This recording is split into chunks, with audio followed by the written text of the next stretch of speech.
Hi friends, welcome to competitive cracker. ഞാൻ സുഭാഷ് നെടുമങ്ങാട്.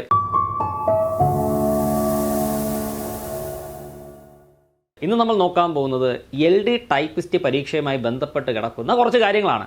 അപ്പോൾ ഒരു സന്തോഷ വാർത്തയുണ്ട്. നമുക്ക് LD ടൈപ്പിസ്റ്റ് അല്ലെങ്കിൽ ടൈപ്പിസ്റ്റ് തസ്തികയ്ക്ക് വേണ്ടിയിട്ടുള്ള നോട്ടിഫിക്കേഷൻ PSC പ്രസിദ്ധീകരിച്ചിട്ടുണ്ട്. അപ്പോൾ അതുകൊണ്ട് തന്നെ നമുക്ക് സീരിയസ് ആയിട്ട് പഠിച്ചു തുടങ്ങണം. പഠിച്ചു കഴിഞ്ഞാൽ ജോലി ഉറപ്പായും കിട്ടും എന്നുള്ളൊരു ഉറപ്പ് ഇപ്പം നൽകാനായിട്ട് സാധിക്കും. കാരണം നമുക്ക് പഠിക്കുവാനായിട്ട് കുറേ സമയം നീണ്ടു നിവർന്ന് കിടപ്പുണ്ട് കേട്ടോ. അപ്പോൾ എല്ലാവരും പരിശ്രമിച്ചു കഴിഞ്ഞാൽ ഉറപ്പായിട്ട് നിങ്ങൾക്ക് ജോലി കിട്ടും. 2 ലക്ഷ്യത്തിലേക്ക് ഒരേ പഠനം എന്ന് നമുക്ക് പറയേണ്ടി വരും കേട്ടോ. അതായത് company board typist category number 760/2025 LD typist category number 631/2025 എന്നീ തസ്തികകളിൽ നോട്ടിഫിക്കേഷൻ PSC പ്രസിദ്ധീകരിച്ച് കഴിഞ്ഞു കേട്ടോ. അപ്പോൾ അതുകൊണ്ട് തന്നെ നിങ്ങൾക്ക് പഠിക്കുവാനും കുറേ സമയമുണ്ട്. ഏതാണ്ട് 10 മാസത്തോളം ടൈമുണ്ട്. കാരണം PSC ഇറക്കിയിരിക്കുന്ന കലണ്ടർ, പരീക്ഷാ കലണ്ടർ വെച്ച് നോക്കിക്കഴിഞ്ഞാൽ ഒക്ടോബർ ടു ഡിസംബർ ആ ഒരു കാലയളവിലായിരിക്കും, 2026 ഒക്ടോബർ ടു ഡിസംബർ ആ ഒരു കാലയളവിലായിരിക്കും പരീക്ഷ നടക്കാൻ സാധ്യതയുള്ളത്.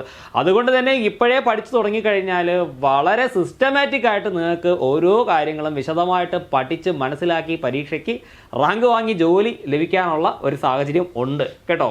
അപ്പോൾ നമുക്ക് CCയിൽ ഒരു പുതിയ ബാച്ച് സ്റ്റാർട്ട് ചെയ്തിട്ടുണ്ട്. അപ്പോൾ നമുക്കിങ്ങനെ ഗ്രാജുവലി ഓരോ കാര്യങ്ങളും പഠിച്ചു പോകാം. ഉറപ്പായിട്ട് നിങ്ങൾക്ക് റാങ്ക് ലിസ്റ്റിൽ കയറാൻ പറ്റും, ജോലിയും കിട്ടും കേട്ടോ. നിങ്ങൾ പരിശ്രമിച്ച് കഴിഞ്ഞാൽ നിങ്ങൾക്ക് ജോലിയും കിട്ടും എന്ന് മനസ്സിലാക്കുക.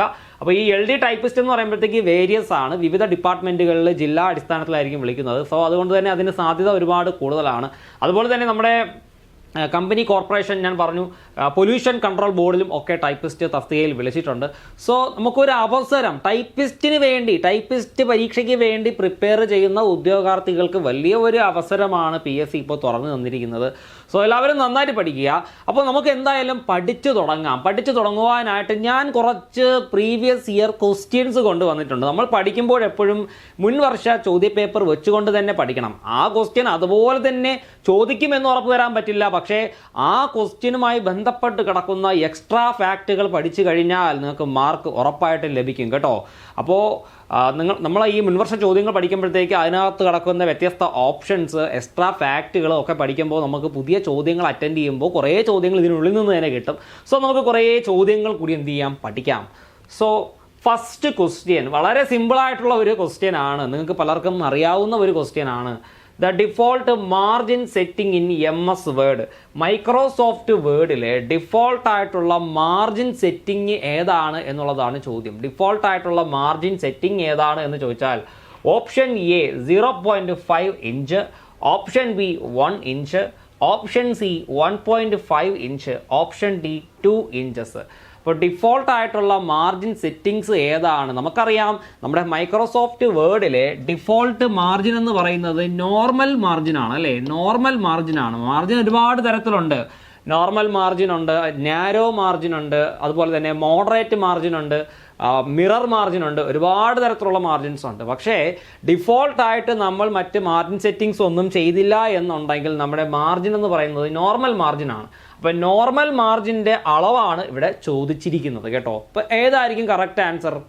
കറക്റ്റ് ആൻസർ നമുക്ക് പരിശോധിക്കാം. കറക്റ്റ് ആൻസർ എന്ന് പറഞ്ഞാൽ ഓപ്ഷൻ B ആണ്. 1 ഇഞ്ചാണ് നോർമൽ മാർജിൻ്റെ ഡിഫോൾട്ടായിട്ടുള്ള മാർജിൻ സൈസ് എന്ന് പറയുന്നത്. മാർജിൻ 4 സൈഡിലും ഉണ്ട് അല്ലേ.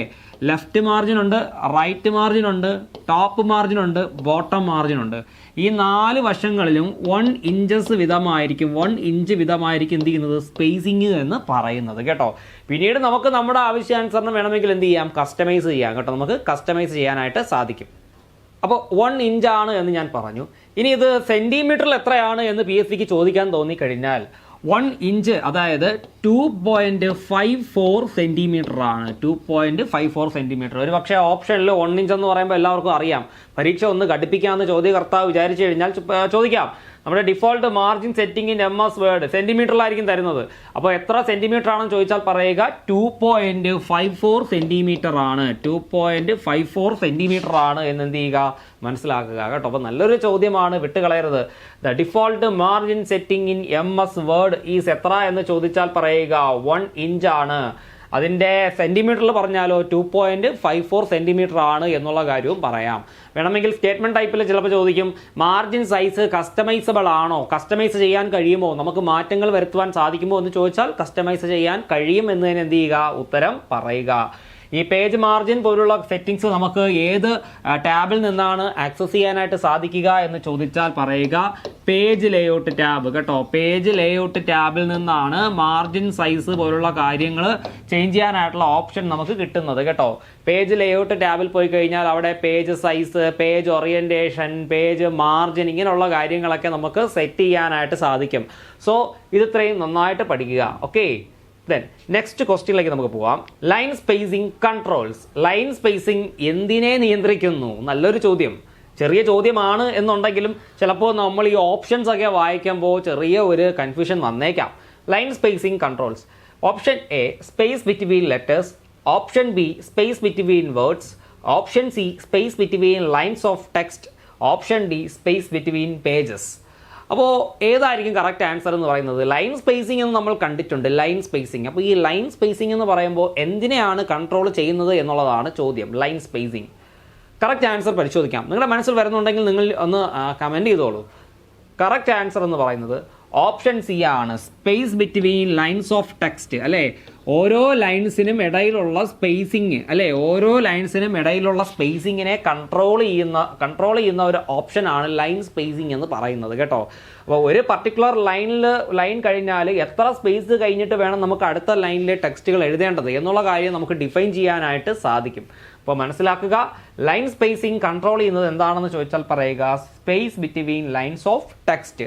പരീക്ഷയിൽ ചോദിക്കാം ഈ ലൈൻ സ്പേസിംഗ് എന്ന് പറയുന്ന ഓപ്ഷൻ ഏത് ടാബിൽ നിന്നാണ് അല്ലെങ്കിൽ ഏത് മെനുവിൽ നിന്നാണ് ആക്സസ് ചെയ്യാൻ സാധിക്കുക എന്ന് ചോദിച്ചാൽ പറയുക ഹോം ടാബ് കേട്ടോ. ഹോം ടാബിനകത്ത് പാരാഗ്രാഫ് എന്ന് പറയുന്ന ഒരു ഗ്രൂപ്പ് ഉണ്ടാവും. പാരാഗ്രാഫ് ഗ്രൂപ്പിൽ നിന്നാണ് നമുക്ക് ലൈൻ സ്പേസിംഗ് പോലുള്ള ഓപ്ഷൻസ് കൺട്രോൾ ചെയ്യാനായിട്ട് സാധിക്കുക, അല്ലെങ്കിൽ ആ ഓപ്ഷൻ നമുക്ക് ആക്സസ് ചെയ്യാനായിട്ട് സാധിക്കുക. അപ്പോൾ നല്ലൊരു ചോദ്യം. ലൈൻ സ്പേസിംഗ് കൺട്രോൾസ് വാട്ട് എന്ന് ചോദിച്ചാൽ space between lines of text. Home ടാബിനകത്ത് പാരാഗ്രാഫ് എന്ന് പറയുന്ന ഗ്രൂപ്പിലാണ് ലൈൻ സ്പേസിംഗ് എന്ന് പറയുന്ന ഒരു ടാബ് നമുക്ക് കാണാൻ സാധിക്കുക. ഓക്കെ, അപ്പോൾ ഇവിടെ ഒന്ന് രണ്ട് നല്ല ചോദ്യങ്ങൾ വരുന്നുണ്ട്. നമ്മുടെ ഒരു മൈക്രോസോഫ്റ്റ് വേർഡ് ഡോക്യുമെൻറ്റിൽ അല്ലെങ്കിൽ മൈക്രോസോഫ്റ്റ് വേർഡിൽ ഡിഫോൾട്ട് ആയിട്ടുള്ള ലൈൻ സ്പേസിംഗ് എത്രയാണ് എന്ന് പരീക്ഷയ്ക്ക് വേണമെങ്കിൽ ചോദിക്കാം. ഡിഫോൾട്ട് ആയിട്ടുള്ള ലൈൻ സ്പേസിംഗ് എന്ന് പറയുന്നത് എത്രയാ? 1.15 ആണ് കേട്ടോ. 1.15 പോയിന്റ് ആണ് ഡിഫോൾട്ട് ആയിട്ടുള്ള ലൈൻ സ്പേസിംഗ് എന്ന് പറയുന്നത്. ഡിഫോൾട്ട് ആയിട്ടുള്ള ലൈൻ സ്പേസിംഗ് കേട്ടോ. അപ്പം സിംഗിൾ സ്പേസിംഗ് ആണെങ്കിൽ 1 ആണ്. ഇതിപ്പോൾ ഡിഫോൾട്ട് ആയിട്ടുള്ള സ്പേസിംഗ് എന്ന് പറയുന്നത് 1.15 ആണ്. അപ്പോൾ അതുമായി ബന്ധപ്പെട്ടൊരു ചോദ്യം ഇനി അങ്ങോട്ട് വരുന്നുണ്ട്. അപ്പോൾ നമുക്ക് കൂടുതൽ ഡിസ്കസ് ചെയ്യാം കേട്ടോ. അപ്പോൾ ഇത്രയും കാര്യങ്ങൾ നന്നായിട്ട് മനസ്സിലാക്കുക. അടുത്ത ക്വസ്റ്റ്യനിലേക്ക് പോവാം. Mirror margins option is mainly used for. Mirror margin option പ്രധാനമായിട്ടും എന്തിനാണ് ഉപയോഗിക്കുന്നത് എന്നുള്ളതാണ് ചോദ്യം. Option A web documents, option B single page letters, option C book printing, option D presentations.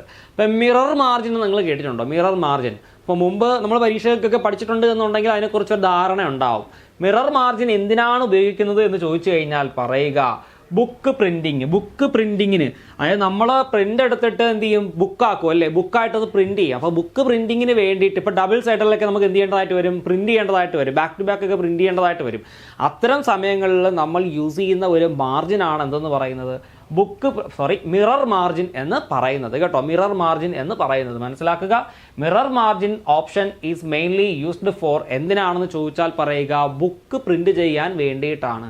അതുപോലെ തന്നെ ഈ PSC എല്ലാ ടൈപ്പിസ്റ്റ് പരീക്ഷകൾക്കും കോമൺ ആയിട്ട് ചോദിക്കുന്ന മറ്റൊരു ചോദ്യമുണ്ട്, കട്ടർ മാർജിൻ കേട്ടോ. കട്ടർ മാർജിൻ മിക്കവാറും പരീക്ഷയ്ക്ക് എല്ലാം ചോദിക്കും കട്ടർ മാർജിൻ. ഈ കട്ടർ മാർജിൻ എന്താണെന്ന് ചോദിച്ചു കഴിഞ്ഞാൽ ബൈൻഡിങ്ങിന് വേണ്ടിയിട്ട് നമുക്ക് എക്സ്ട്രാ സ്പേസ് വേണ്ടി വരും അല്ലേ. ബൈൻഡിങ് എന്ന് പറയുമ്പോൾ ചിലപ്പോൾ സ്പൈറൽ ബൈൻഡ് ചെയ്യേണ്ടതായിട്ട് വരും, ക്ലിപ്പ് അടിക്കേണ്ടതായിട്ട് വരും, അല്ലെങ്കിൽ സൂചിയും നൂലും വെച്ച് കുത്തി കെട്ടേണ്ടതായിട്ട് വരും. അപ്പോൾ അതിന് വേണ്ടിയിട്ട് കുറച്ച് എക്സ്ട്രാ സ്പേസ് നമുക്ക് വേണ്ടി വരും. അത്തരം ആവശ്യങ്ങൾക്ക് വേണ്ടിയിട്ട് നമ്മൾ കൊടുക്കുന്ന മാർജിനാണ് എന്തെന്ന് പറയുന്നത്? കട്ടർ മാർജിൻ എന്ന് പറയുന്നത്. ഇത് എല്ലാ ക്വസ്റ്റ്യൻ പേപ്പറിലും കോമൺ ആയിട്ടുള്ള ഒരു ചോദ്യമാണ്. ഒന്ന് ചുമ്മാ നോക്കിയിട്ട് പോയാലും ഒരു മാർക്ക് നിങ്ങൾക്ക് കിട്ടും കേട്ടോ. അപ്പോൾ ഇതാണ് കട്ടർ മാർജിൻ എന്ന് പറയുന്നത്. ബൈൻഡിങ്ങിന് വേണ്ടിയിട്ട് നമ്മൾ യൂസ് ചെയ്യുന്ന എക്സ്ട്രാ സ്പേസിംഗ് ആണ് കട്ടർ മാർജിൻ എന്ന് പറയുന്നത്. മിറർ മാർജിൻ എന്ന് പറഞ്ഞു കഴിഞ്ഞാൽ ബുക്ക് പ്രിൻറ്റിങ്ങിന് വേണ്ടിയിട്ട് ഇപ്പോൾ ബാക്ക് ടു ബാക്ക് ഒക്കെ നമ്മൾ പ്രിൻ്റ് എടുക്കുമല്ലോ, ഡബിൾ സൈഡൊക്കെ പ്രിൻ്റ് എടുക്കുമ്പോഴത്തേക്ക് നമുക്കത് പ്രോപ്പറായിട്ട് ബുക്ക് പ്രിൻറ്റിങ് സെറ്റ് ചെയ്യണമെന്നുണ്ടെങ്കിൽ മിറർ മാർജിൻ കൊടുത്ത് സെറ്റ് ചെയ്യേണ്ടതായിട്ട് വരും കേട്ടോ. അപ്പോൾ അത് മനസ്സിലാക്കി വെക്കുക. ഇതിനടുത്ത ക്വസ്റ്റ്യനിലേക്ക് നമുക്ക് ചെല്ലാം. The shortcut key to increase left indentation is. Left indentation increase ചെയ്യാനായിട്ട് നമ്മൾ ഉപയോഗിക്കുന്ന ഷോർട്ട് കട്ട് എന്താണ് എന്നുള്ളതാണ് ചോദ്യം. ഇപ്പോൾ ഇൻഡൻറ്റേഷൻ എന്ന് പറഞ്ഞാൽ നിങ്ങൾക്ക് അറിയാമല്ലോ അല്ലേ, നമുക്ക് പാരാഗ്രാഫിൻ്റെ മാർജിൻ്റെ സൈസ് എന്ത് ചെയ്യാൻ പറ്റും, കൂട്ടുവാൻ പറ്റും. മാർജിൻ്റെ സൈസ് കൂട്ടുക എന്ന് പറയുമ്പോഴത്തേക്ക് അതെന്താണ്, നമുക്ക് ലെഫ്റ്റ് ഇൻഡൻറ്റേഷൻ ഇൻക്രീസ് എന്ന് പറയാം. കുറയ്ക്കുകയാണെന്നുണ്ടെങ്കിൽ നമുക്ക് ഇൻഡൻറ്റേഷൻ ഡിക്രീസ് എന്ന് എന്ത് ചെയ്യാം നമുക്ക് പറയാം.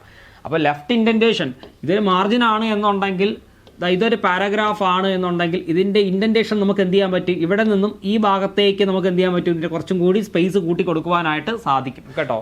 അപ്പോൾ ഈ ലെഫ്റ്റ് ഇൻഡൻറ്റേഷൻ നമുക്ക് എന്ത് ചെയ്യണം, ഇൻക്രീസ് ചെയ്യണം. അതിനായിട്ട് നമ്മൾ യൂസ് ചെയ്യുന്നത് ഷോർട്ട് കട്ട് എന്താണ് എന്നുള്ളതാണ് ചോദ്യം കേട്ടോ. Option A control plus shift plus M, option B control plus M, option C control plus T, option D control plus shift plus T. ഏതായിരിക്കും കറക്റ്റ് ആൻസർ എന്ന് പറയുന്നത്? കറക്റ്റ് ആൻസർ വന്നിട്ട് control M ആണ് കേട്ടോ. നമുക്ക് ഏത് പാരാഗ്രാഫിൻ്റെ ആണോ അല്ലെങ്കിൽ ഏത് ടെക്സ്റ്റിൻ്റെ ആണോ ഇൻഡൻറ്റേഷൻ ഇൻക്രീസ് ചെയ്യേണ്ടത് അതിനെ സെലക്ട് ചെയ്യുക. സെലക്ട് ചെയ്തതിന് ശേഷം കൺട്രോൾ എം കൊടുത്തു കഴിഞ്ഞാൽ നമുക്ക് ലെഫ്റ്റ് ഇൻഡൻറ്റേഷൻ എന്ത് ചെയ്യാൻ പറ്റും, ഇൻക്രീസ് ചെയ്യാനായിട്ട് പറ്റും. അതുപോലെ ഈ ലെഫ്റ്റ് ഇൻഡൻറ്റേഷൻ ഡിക്രീസ് ചെയ്യാനായിട്ട് നമ്മൾ യൂസ് ചെയ്യുന്ന ഷോർട്ട് കട്ടാണ് കൺട്രോൾ ഷിഫ്റ്റ് എം എന്ന് പറയുന്നത് കേട്ടോ. ലെഫ്റ്റ് ഇൻഡൻറ്റേഷൻ ഡിക്രീസ് ചെയ്യാനായിട്ടുള്ള ഷോർട്ട് കട്ടാണ് കൺട്രോൾ ഷിഫ്റ്റ് എം എന്ന് പറയുന്നത്. നമ്മുടെ ഈ ഓപ്ഷനിൽ മറ്റ് രണ്ട് സംഗതി കൂടി പറഞ്ഞിട്ടുണ്ട്, കൺട്രോൾ ടിയും അതേപോലെ തന്നെ കൺട്രോൾ ഷിഫ്റ്റ് ടിയും. അപ്പോൾ ഇവിടെ രണ്ട് കാര്യം കൂടി നിങ്ങൾ പഠിക്കും.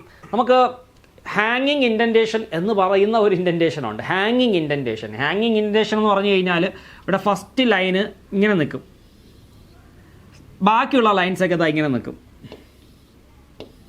ഇതാണ് ഹാങ്ങിങ് ഇൻഡൻറ്റേഷൻ എന്ന് പറയുന്നത് കേട്ടോ. നമ്മൾ എഴുതുന്ന ഒരു സെൻറ്റൻസിൻ്റെ ഫസ്റ്റ് ലൈൻ ഇങ്ങനെ നിൽക്കും, ബാക്കി ലൈൻസൊക്കെ ഇതാ ഇങ്ങനെ തൊട്ട് താഴെ ഈ ഒരു രീതിയിലായിരിക്കും നിൽക്കുന്നത്. അപ്പോൾ ഇവിടെ ഇങ്ങനെ ഹാങ് ചെയ്ത് നിൽക്കുന്നത് പോലെയാണ്. അപ്പോൾ ഇതിനെയാണ് ഹാങ്ങിങ് ഇൻഡൻറ്റേഷൻ എന്ന് പറയുന്നത്. അപ്പോൾ ഹാങ്ങിങ് indentation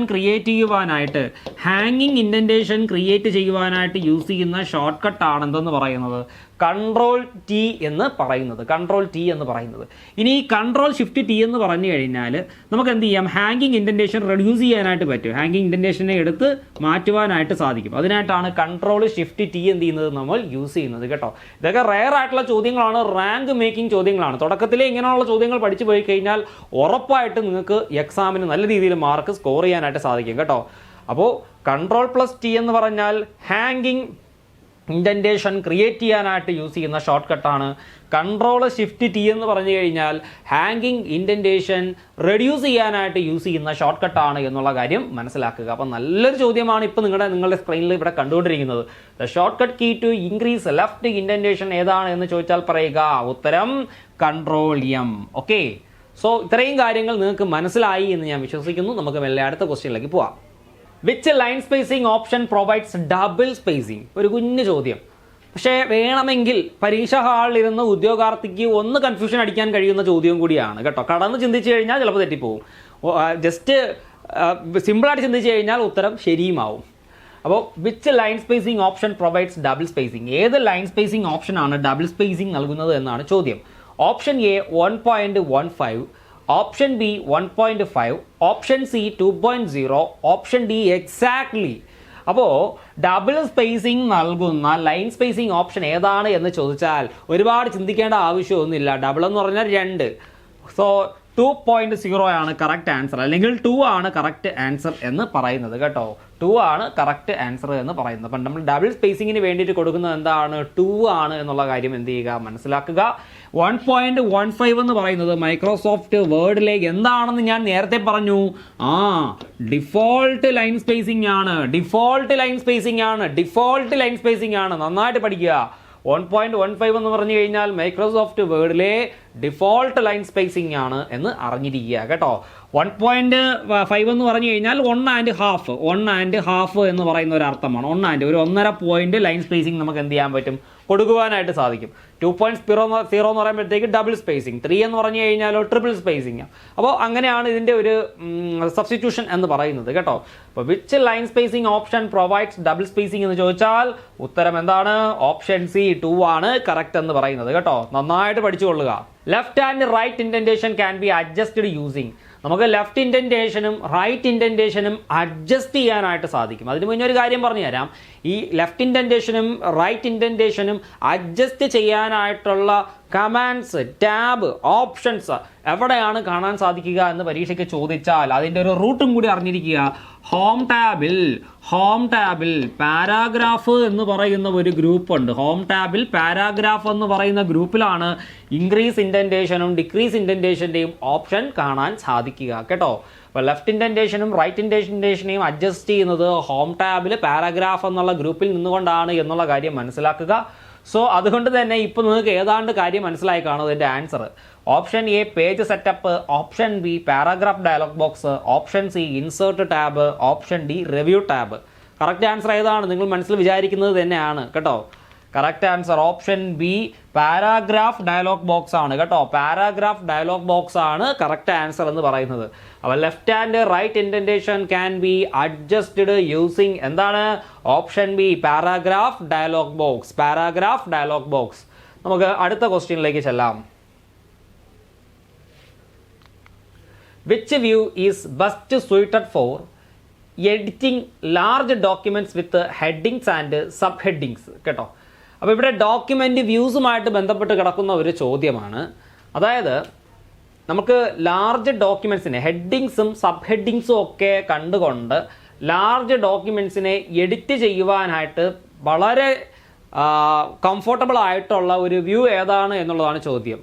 option A draft view, option B outline view, option C print layout view, option D web layout view. ഏതായിരിക്കും കറക്റ്റ് ആൻസർ? ഇവിടെ എടുത്തു പറയുന്നുണ്ട് ഹെഡിങ്സ് ആൻഡ് സബ് ഹെഡിങ്സ്. ഹെഡിങ്സും സബ് ഹെഡിങ്സും. ഇപ്പോൾ നമുക്ക് വലിയ ഒരു ഡോക്യുമെൻ്റ്, ഒരുപാട് പേജസ് ഉള്ള ഒരു ഡോക്യുമെൻ്റ് മുഴുവനായിട്ട് ഇരുന്ന് വായിച്ച് എഡിറ്റ് ചെയ്യുക എന്നുള്ളത് ബുദ്ധിമുട്ടുള്ള കാര്യമാണ്. പ്രധാനപ്പെട്ട പോയിന്റ്സിനെ കണ്ടുകൊണ്ട് നമുക്ക് ഓരോ സ്ഥലവും ഫൈൻഡ് ചെയ്യാനായിട്ട് സാധിക്കണം. അപ്പോൾ അതിനായിട്ട് നമ്മൾ യൂസ് ചെയ്യുന്ന വ്യൂ ആണ് എന്തെന്ന് പറയുന്നത്? ഔട്ട്ലൈൻ വ്യൂ എന്ന് പറയുന്നത് കേട്ടോ. Outline view. ഒരു ഡോക്യുമെൻറ്റിൻ്റെ ഔട്ട്ലൈൻ നമുക്ക് കാണാൻ സാധിക്കണം. അതിൻ്റെ ഹെഡിങ്സ്, പ്രധാനപ്പെട്ട പോയിന്റ്സ്, സബ് ഹെഡിങ്സ് ഇവയെല്ലാം കണ്ടുകൊണ്ട് നമുക്കൊരു ലാർജ് ഡോക്യുമെൻറ്റ്സിന് എന്ത് ചെയ്യാൻ പറ്റും? എഡിറ്റ് ചെയ്യുവാനായിട്ട് സാധിക്കും. അതിനു വേണ്ടി ഉപയോഗിക്കുന്ന ഒരു വ്യൂ ആണ് ഔട്ട്ലൈൻ വ്യൂ എന്ന് എന്ത് ചെയ്യുന്നത് പറയുന്നത്. ഒരുപക്ഷെ പരീക്ഷയ്ക്ക് ചോദിക്കാം, നമ്മുടെ MS വേർഡിൽ എത്ര തരത്തിലുള്ള ഡോക്യുമെൻ്റ് വ്യൂസ് ആണ് ഉള്ളത് എന്ന് ചോദിച്ചാൽ പറയുക 5 തരത്തിലുള്ള ഡോക്യുമെൻ്റ് വ്യൂസ് ആണ് ഉള്ളത്. അത് ഏതൊക്കെയാണ്? Draft view, outline view, print layout view, web layout view. ഒരാൾ കൂടിയുണ്ട് റീഡിംഗ് മോഡ് വ്യൂ.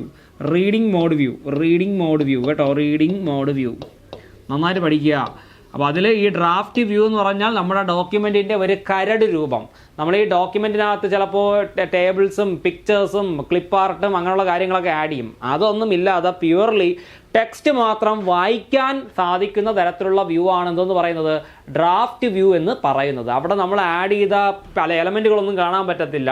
ടൈപ്പ് ചെയ്ത ടെക്സ്റ്റുകൾ മാത്രമേ വായിക്കാനായിട്ട് സാധിക്കത്തുള്ളൂ കേട്ടോ. ഒരു കരട് രൂപം നമുക്ക് വായിക്കാനായിട്ട് പറ്റും എന്തെങ്കിലുമൊക്കെ എഡിറ്റിങ്ങിനൊക്കെ വേണ്ടിയിട്ട്.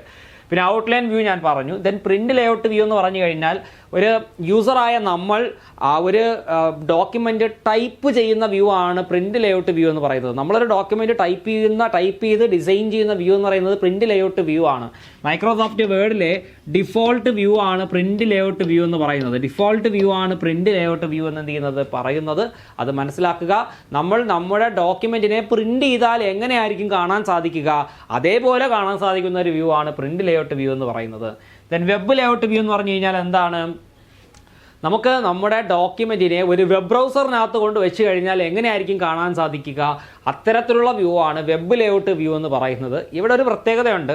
നമ്മുടെ ഡോക്യുമെൻറ്റിനകത്ത് 1000 പേജസ് ഉണ്ടെങ്കിലും ആ 1000 പേജസിനകത്തുള്ള കണ്ടന്റുകൾ മുഴുവനും ഒരു ഒറ്റ പേജിൽ കാണാൻ സാധിക്കുന്ന തരത്തിലുള്ള വ്യൂ കൂടിയാണ് എന്തെന്ന് പറയുന്നത്? വെബ് ലേഔട്ട് വ്യൂ എന്ന് പറയുന്നത് കേട്ടോ. വെബ് ലേഔട്ട് വ്യൂ എന്ന് പറയുന്നത്. പിന്നെ റീഡിംഗ് മോഡ് വ്യൂ എന്ന് പറഞ്ഞു കഴിഞ്ഞാൽ നമുക്ക് ഒരു വായനക്കാരന് നമ്മുടെ സ്ക്രീൻ മുഴുവനായിട്ട്, മോണിറ്ററിൻ്റെ സ്ക്രീൻ മുഴുവനായിട്ട് നമുക്ക് എന്ത് ചെയ്യാൻ പറ്റും? ആ ഡോക്യുമെൻറ്റിനെ ഫില്ല് ചെയ്തുകൊണ്ട് എന്ത് ചെയ്യാൻ പറ്റും? കാണാനായിട്ട് സാധിക്കും കേട്ടോ. മെനൂസ് ഒന്നും മറയാതെ, മെനൂസും ടാസ്ക് ബാറും മറയാതെ ബാക്കിയുള്ള സംഗതികളെല്ലാം മറച്ചിട്ട് ഈ പേജ് മുഴുവൻ സ്ക്രീനിൽ നമുക്ക് എന്ത് ചെയ്യാൻ പറ്റും, നമുക്ക് കാണാൻ സാധിക്കും. അപ്പോൾ ഈ വായിക്കുന്ന ആൾക്ക് കംഫർട്ടായിട്ട് വായിക്കാൻ വേണ്ടിയുള്ള ഒരു വ്യൂ ആണ് റീഡിംഗ് മോഡ് വ്യൂ എന്ന് എന്ത് ചെയ്യുന്നത് പറയുന്നത്. അപ്പോൾ ഈ ഒരു ക്വസ്റ്റ്യൻ വളരെ ഇമ്പോർട്ടൻ്റ് ആണ്, നന്നായിട്ട് പഠിച്ചു കൊള്ളുക. 5 തരത്തിലുള്ള വ്യൂസ് പഠിച്ചു കൊള്ളുക. ഈ വ്യൂസ് ഒക്കെ നമുക്ക് ആക്സസ് ചെയ്യാൻ സാധിക്കുന്നത് വ്യൂ എന്ന് പറയുന്ന ടാബിൽ നിന്നാണ്, അല്ലെങ്കിൽ വ്യൂ എന്ന് പറയുന്ന മെനുവിൽ നിന്നാണ് എന്നുള്ള കാര്യം മനസ്സിലാക്കുക. അടുത്ത ക്വസ്റ്റ്യനിലേക്ക് പോവാം. Guides in MS word are primarily used to. മൈക്രോസോഫ്റ്റ് വേർഡിൽ ഈ ഗൈഡ്സ് എന്തിനാണ് നമ്മൾ ഉപയോഗിക്കുന്നത് എന്നുള്ളതാണ് ചോദ്യം. Option A correct spelling errors, option B align objects and text, option C change font styles, option D insert tables. അപ്പോൾ ഈ ഗൈഡ്സ് എന്തിനാണ് നമ്മൾ യൂസ് ചെയ്യുന്നത്? ഗൈഡ് എന്ന് പറഞ്ഞാൽ അറിയാമല്ലോ, നമ്മളെ പ്രോപ്പറായിട്ട് നയിക്കണം, എന്തൊക്കെയോ കാര്യങ്ങൾ അലൈൻ ചെയ്യാൻ വേണ്ടിയിട്ട് പ്രോപ്പറായിട്ട് അതിനെ നയിക്കാൻ വേണ്ടി ഉപയോഗിക്കുന്ന ഒരു സംഗതിയാണ് ഗൈഡ് എന്ന് പറയുന്നത്. ഇപ്പം മൈക്രോസോഫ്റ്റ് വേർഡിൽ ഗൈഡ് എന്തിനാണ് യൂസ് ചെയ്യുന്നത് എന്ന് നമുക്ക് പരിശോധിക്കാം. Option B align objects and text. നമ്മുടെ ഡോക്യുമെൻറ്റിനകത്ത് നമ്മൾ ആഡ് ചെയ്യുന്ന ഒബ്ജക്റ്റുകളെയും ടെക്സ്റ്റുകളെയും പ്രോപ്പറായിട്ട് പൊസിഷൻ ചെയ്യാൻ, പ്രോപ്പറായിട്ട് അലൈൻ ചെയ്യാൻ വേണ്ടിയിട്ട് ഉപയോഗിക്കുന്ന ഒരു ഓപ്ഷനാണ് ഗൈഡ്സ് എന്ന് പറയുന്നത് കേട്ടോ. ഗൈഡ്സ് എന്ന് പറയുന്നത്, അതായത് നമ്മൾ ഗൈഡ്സ് അല്ലെങ്കിൽ ഗ്രിഡ് ലൈൻസ് എന്നും പറയാം. ഗ്രിഡ് ലൈൻസ് എനേബിൾ ആക്കി കഴിഞ്ഞാൽ നമ്മുടെ പേജിൽ ഇങ്ങനെ വെർട്ടിക്കലായിട്ടും ഹൊറിസോണ്ടലായിട്ടുമുള്ള ഇങ്ങനെയുള്ള ലൈൻസ്, കോളം വൈസ് ആയിട്ടുള്ള ലൈൻസ് കാണാൻ പറ്റും. ഈ ലൈൻസ് കിട്ടിക്കഴിഞ്ഞാൽ നമുക്ക് ഇമേജസിനെയൊക്കെ പ്രോപ്പറായിട്ട് കൊണ്ടുപോകുന്ന കറക്റ്റ് ലൈനിൽ അലൈൻ ചെയ്യാൻ പറ്റും കേട്ടോ. ഓരോ ലൈനിലും നമുക്ക് ഇമേജസ്, ടെക്സ്റ്റ് ഒക്കെ വളരെ കൃത്യമായിട്ട് തന്നെ അങ്ങോട്ടും ഇങ്ങോട്ടും ചരിവോ പ്രശ്നങ്ങളോ ഒന്നും ഇല്ലാതെ പ്രോപ്പറായിട്ട് അലൈൻ ചെയ്യാനായിട്ട് സാധിക്കും കേട്ടോ. ഇതെങ്ങനെയാണ് ആക്സസ് ചെയ്യുക? വ്യൂ എന്ന് പറയുന്ന ടാബിൽ പോയി കഴിഞ്ഞാൽ ഗ്രിഡ് ലൈൻസ് എന്ന് പറയുന്ന ഒരു ഓപ്ഷൻ ഉണ്ടാവും. അവിടെ ഒരു ചെക്ക് ബോക്സ് ഉണ്ടാവും. അവിടെ മൗസ് കൊണ്ട് ക്ലിക്ക് ചെയ്ത് ടിക്ക് മാർക്ക് കൊടുത്തു കഴിഞ്ഞാൽ നമ്മുടെ ഡോക്യുമെന്റിൽ എന്ത് വരും? ഗ്രിഡ് ലൈൻസ് വരും കേട്ടോ. സംശയമുള്ളവരൊന്ന് ചെയ്ത് നോക്കുക. ഓക്കെ, വ്യൂ ടാബിൽ പോവുക, അതിനകത്ത് ഗ്രിഡ് ലൈൻസ് എന്ന് പറയുന്ന ഒരു ഓപ്ഷൻ കാണാൻ സാധിക്കും. അവിടെയുള്ള ചെക്ക് ബോക്സിൽ മൗസ് ക്ലിക്ക് ചെയ്ത് കഴിഞ്ഞാൽ ഒരു ടിക്ക് മാർക്ക് വരും. ടിക്ക് മാർക്ക് വന്നു കഴിഞ്ഞാൽ അവിടെ ഗ്രിഡ് ലൈൻസ് വരും. ഗ്രിഡ് ലൈൻസ് നിങ്ങൾക്ക് വീണ്ടും എടുത്ത് കളയണം, വേണ്ട എന്നുണ്ടെങ്കിൽ അൺടിക്ക് ചെയ്താൽ മതി. അവിടെ ഒന്നുകൂടെ ക്ലിക്ക് ചെയ്ത് കഴിഞ്ഞാൽ ആ ടിക്ക് മാറിപ്പോകും, ഗ്രിഡ് ലൈൻസും എന്ത് ചെയ്യും? അപ്രത്യക്ഷമാവും. അപ്പോൾ മനസ്സിലാക്കുക, guides in MS word are primarily used to align object and text. Okay, next ക്വസ്റ്റ്യനിലേക്ക് പോവാം. അടുത്ത question, which option must be enabled to display rulers in MS word. MS വേർഡിൽ റൂളേഴ്സിനെ എനാബിൾ ചെയ്യാനായിട്ട് നമ്മൾ യൂസ് ചെയ്യുന്നത് ഏത് ഓപ്ഷനാണ്? നമ്മളിപ്പോൾ നേരത്തെ കഴിഞ്ഞൊരു ക്വസ്റ്റ്യൻ പഠിച്ചല്ലോ, ആ ഒരു സെയിം ക്വസ്റ്റ്യൻ തന്നെയാണ് വേറൊരു ശൈലിയിൽ ചോദിച്ചിരിക്കുന്നത് കേട്ടോ. അപ്പോൾ റൂളേഴ്സ് ആഡ് ചെയ്യാനായിട്ട്, റൂളേഴ്സ് എന്ന് പറഞ്ഞാൽ ഇതാണ്, ഈ ലൈൻസ് തന്നെയാണ്, അല്ലെങ്കിൽ ഗ്രിഡ് ലൈൻസിനെ തന്നെയാണ് നമ്മൾ റൂളേഴ്സ് എന്ന് പറയുന്നത്. അപ്പോൾ ഇത് ഡോക്യുമെൻറ്റിൽ അല്ലെങ്കിൽ പേജിൽ ആഡ് ചെയ്യാനായിട്ട് ഏത് ഓപ്ഷനാണ് നമ്മൾ എനാബിൾ ചെയ്യേണ്ടത് എന്നുള്ളതാണ് ചോദ്യം. Option A home paragraph, option B insert header, option C view ruler, option D layout margins. ഏതായിരിക്കും correct answer? Yes, option C view ruler. Option C view ruler കേട്ടോ. വ്യൂവിൽ പോവുക, അവിടെ റൂളർ എന്ന് പറയുന്ന ഒരു ചെക്ക് ബോക്സ് ഉണ്ടാവും. മൗസ് ഉപയോഗിച്ച് ക്ലിക്ക് ചെയ്ത് ടിക്ക് കൊടുത്തു കഴിഞ്ഞാൽ നമുക്ക് ഡോക്യുമെൻറ്റിൽ എന്ത് കാണാൻ പറ്റും? റൂളർ കാണാൻ പറ്റും. സോ നിങ്ങൾക്ക് ആവശ്യമുള്ള ഒബ്ജക്ട്സും ഇമേജസും എലമെൻറ്റുകളെല്ലാം പ്രോപ്പറായിട്ട് അലൈൻമെൻറ്റ് ചെയ്യുവാനും സാധിക്കും കേട്ടോ. അടുത്ത ക്വസ്റ്റ്യനിലേക്ക് പോവാം. Which unit is use to measure font size in Microsoft word. Microsoft വേർഡിൽ ഈ ഫോണ്ട് സൈസ് മെഷർ ചെയ്യാനായിട്ട് ഏത് യൂണിറ്റാണ് നമ്മൾ ഉപയോഗിക്കുന്നത്? മൈക്രോസോഫ്റ്റ് വേർഡിൽ ഫോണ്ട് സൈസ് മെഷർ ചെയ്യാനായിട്ട് ഏത് യൂണിറ്റാണ് നമ്മൾ യൂസ് ചെയ്യുന്നത്?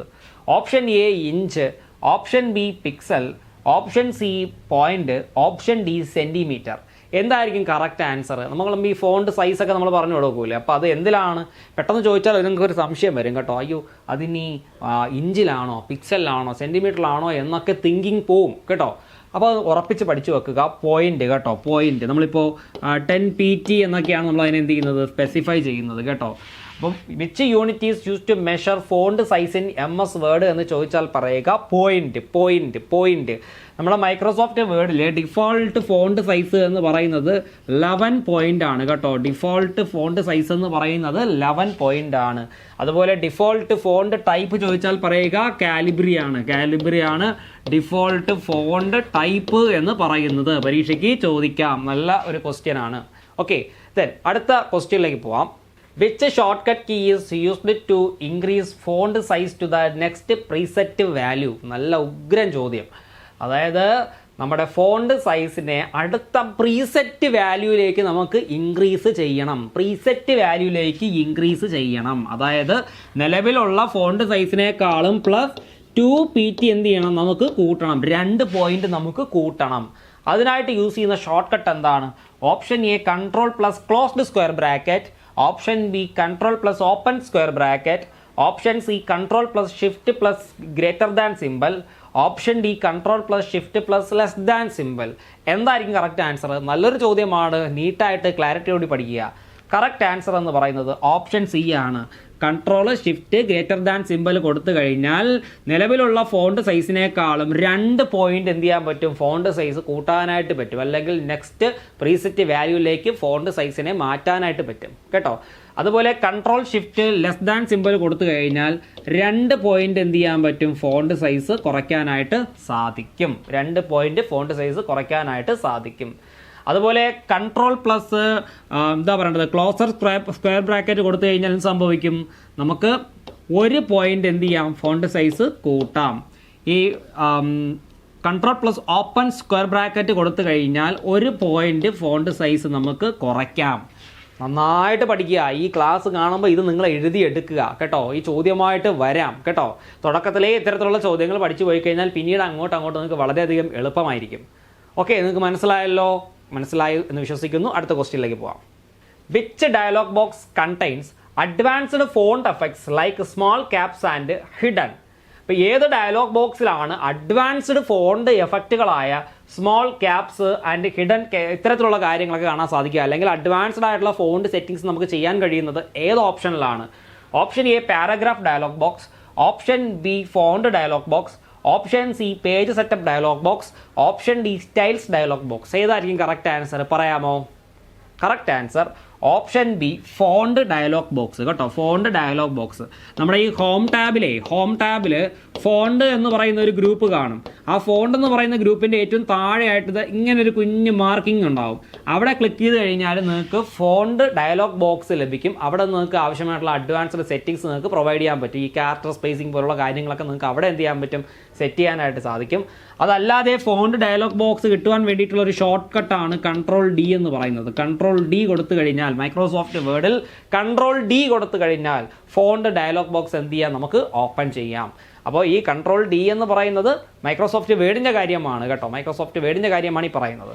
അപ്പോൾ which dialog box contains advanced font effects like small caps and hidden എന്ന് ചോദിച്ചാൽ പറയുക ഫോണ്ട് ഡയലോഗ് ബോക്സ്. അടുത്ത ക്വസ്റ്റ്യനിലേക്ക് പോവാം. Which MS word feature inserts place holders like name and address? അപ്പോൾ ഏത് മൈക്രോസോഫ്റ്റ് വേർഡ് ഫീച്ചറാണ് പ്ലേസ് ഹോൾഡേഴ്സ് ആയ നെയിം, അഡ്രസ്സ് ഇങ്ങനെയുള്ള കാര്യങ്ങളൊക്കെ ആഡ് ചെയ്യുന്നത്? ഇത് മെയിൽ മെർജിങ്ങുമായിട്ട് ബന്ധപ്പെട്ട് കിടക്കുന്ന ഒരു ചോദ്യമാണ് കേട്ടോ. Option A field code, option B merge fields, option C macros, option D book marks. Correct answer വന്ന് മെർജ് ഫീൽഡ് ആണ് കേട്ടോ.